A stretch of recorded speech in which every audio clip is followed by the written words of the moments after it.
Doctor Sreevarma ஆயுள் தரும் ஆயுர்வேதா அறுவை சிகிச்சை இல்லா குணம் ஆயுள் கால நிவாரணம். Branch express courier private limited domestic international cargo உங்கள் இல்லம் தேடி வந்து கொரியர் புக்கிங் டெலிவரி செய்து தரப்படும்.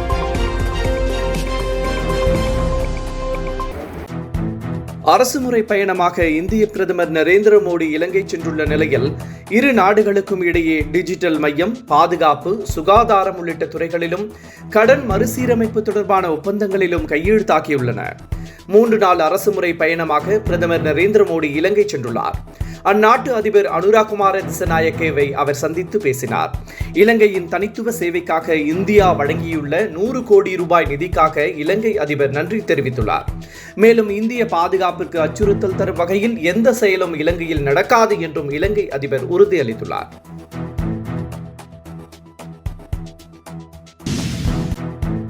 இலங்கை கடற்படையால் சிறைபிடிக்கப்பட்டுள்ள தமிழக மீனவர்களை விடுவிக்க வேண்டும் என பிரதமர் நரேந்திர மோடி வலியுறுத்தியுள்ளார். மீனவர்கள் விவகாரத்தில் மனிதாபிமானத்துடன் அணுக இரு நாடுகளும் ஒப்புக்கொண்டுள்ளதாக தெரிவித்த அவர், மீனவர்களையும் படகுகளையும் விடுவிக்க வேண்டும் என வலியுறுத்தியுள்ளார். செயற்கரிய உள்ள நட்பின் அதுபோல வினைக்கரிய யாவுல காப்பு என்ற திருக்குறளையும் பிரதமர் நரேந்திர மோடி மேற்கோள் காட்டியுள்ளார்.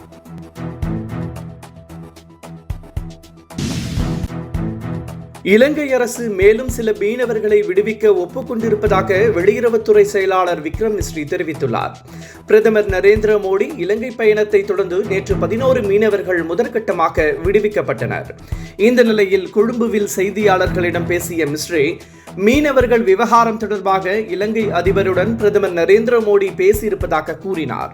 மேலும் மீனவர்களை விடுவிக்க இலங்கை அரசு ஒப்புக்கொண்டிருப்பதாக வெளியுறவுத்துறை செயலாளர் விக்ரம் மிஸ்ரி தெரிவித்துள்ளார்.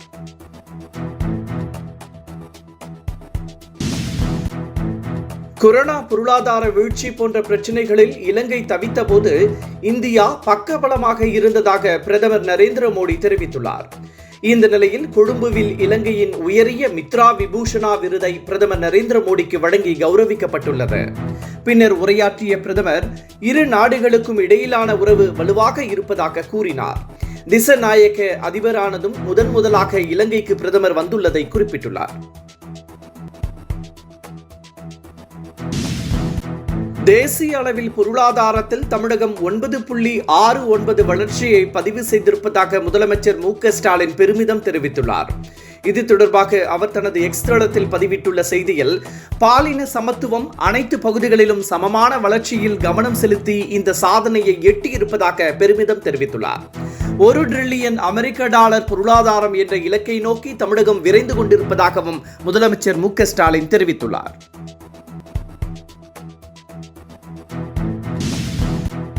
மாணவர்களின் கற்றல் சுமையை குறைக்க தமிழக அரசு முடிவு செய்துள்ளது. அதாவது 1 முதல் 12ஆம் வகுப்பு வரை தமிழ் பாட புத்தகத்தில் பாடத்திட்டங்கள் 40% அளவிற்கு குறைக்கப்படுகின்றன. 10, 11 மற்றும் 12ஆம் வகுப்பு மாணவர்களுக்கு முறையே 238, 236, 228 பக்கங்களை கொண்டு குறைக்கப்பட்ட தமிழ் பாட புத்தகம் வரும் ஜூன் மாதம் வழங்கப்படும் என பாடநூல் கழக வட்டாரங்கள் தெரிவித்துள்ளன.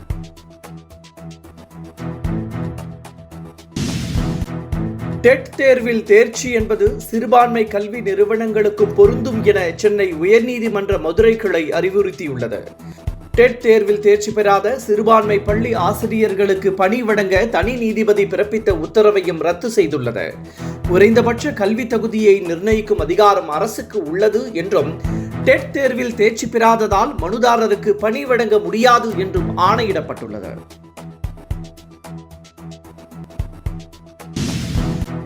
சென்னை முன்னாள் மேயர் சைதை துரைசாமி ஒரு சந்தர்ப்பவாதி என கே.பி. முனுசாமி தெரிவித்துள்ளார். சைதை துரைசாமி வேலை வெட்டி இல்லாமல் பல கட்சிகளுடன் தொடர்பு வைத்துள்ளதாகவும், இதன் மூலம் குழப்பத்தை ஏற்படுத்த முயற்சிப்பதாகவும் கே.பி. முனுசாமி குற்றம் சாட்டியுள்ளார். அதிமுகவிற்காக கடுமையாக உடைத்தவர்கள் சைதை துரைசாமியின் மீது கோபத்தில் உள்ளதாகவும் கே.பி. முனுசாமி சாடியுள்ளார். அதிமுக ஒன்றிணைய வேண்டும் என்றும், பாஜக கூட்டணிக்கு அதிமுக செல்ல வேண்டும் என்றும் சைதை துரைசாமி கூறியிருந்தார். இதற்கு அதிமுக தலைமை கடும் கண்டனம் தெரிவித்துள்ளது.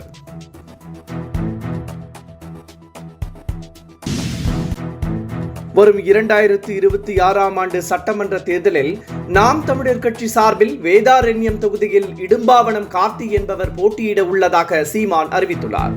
திமுக, அதிமுக போன்ற கட்சிகள் கூட்டணி கணக்குகளை தொடங்கி இருக்கும் நிலையில் நாம் தமிழர் கட்சி தனித்து களம் காண்கிறது. மேலும் சீமான் அடுத்தடுத்து வேட்பாளர்களை அறிவித்து வருகிறார். இதுவரை தேர்தலில் போட்டியிடாத இடும்பாவனம் கார்த்திக் என்பவரை இம்முறை களம் இறக்கியுள்ளார்.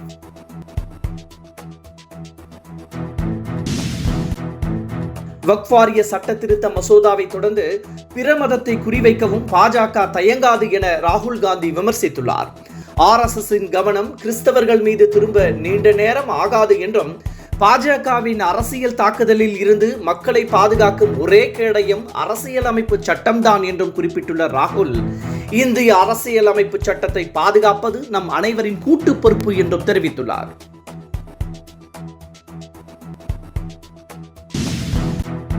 கோவை, தேனி உள்ளிட்ட 7 மாவட்டங்களில் இன்று கனமழைக்கு வாய்ப்புள்ளதாக சென்னை வானிலை ஆய்வு மையம் தெரிவித்துள்ளது.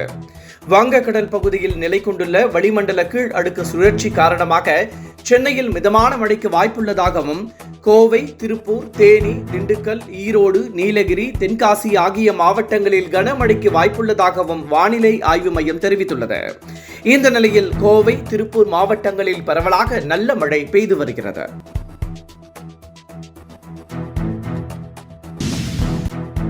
பாம்பனில் கட்டப்பட்டுள்ள புதிய தூக்கு பாலத்தை திறந்து வைக்க பிரதமர் நரேந்திர மோடி நாளை வருகிறார். இதனையொட்டி பலத்த பாதுகாப்பு ஏற்பாடுகள் செய்யப்பட்டுள்ளது. மீனவர்கள் கடலுக்கு செல்ல தடை விதிக்கப்பட்டுள்ளது. இந்த நிலையில் நாளை வரும் பிரதமரை சந்திக்க EPS, TTV தினகரன் ஆகியோருக்கு அப்பாயின்மெண்ட் கிடைத்து விட்டதாகவும், ஆனால் OPSக்கு இதுவரை அனுமதி கிடைக்கவில்லை என்றும் தகவல் வெளியாகியுள்ளது.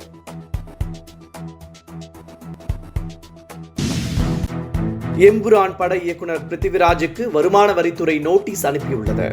கோல்ட், ஜனகணமன, கருவா ஆகிய படங்களுக்கு அவர் இணை தயாரிப்பாளராக இருந்துள்ளார். இந்த நிலையில் படங்களின் கணக்கு விவரம் தொடர்பாக பிருத்திவிராஜுக்கு நோட்டீஸ் அனுப்பப்பட்டுள்ளதாக தகவல் வெளியாகியுள்ளது. முன்னதாக தயாரிப்பாளர் கோகுலம் கோபாலன் ஆபீஸில் நடைபெற்ற அமலாக்கத்துறை சோதனையில் கணக்கில் வராத 1.5 கோடி ரூபாய் பிடிபட்டுள்ளதாகவும் கூறப்படுகிறது. டாக்டர் ஸ்ரீவர்மா ஆயுள் தரும் ஆயுர்வேதா அறுவை சிகிச்சை இல்லா குணம் ஆயுள் கால நிவாரணம். Branch express courier private limited, domestic international cargo. உங்கள் இல்லம் தேடி வந்து கொரியர் புக்கிங் டெலிவரி செய்து தரப்படும். என்றும் உங்களுடன் மை இந்தியா. முக்கிய செய்திகளை உடனுக்குடன் தெரிந்து கொள்ள சப்ஸ்கிரைப் பண்ணுங்க, பெல் பட்டனை பிரஸ் பண்ணுங்க. என்றும் உங்களுடன் மை இந்தியா.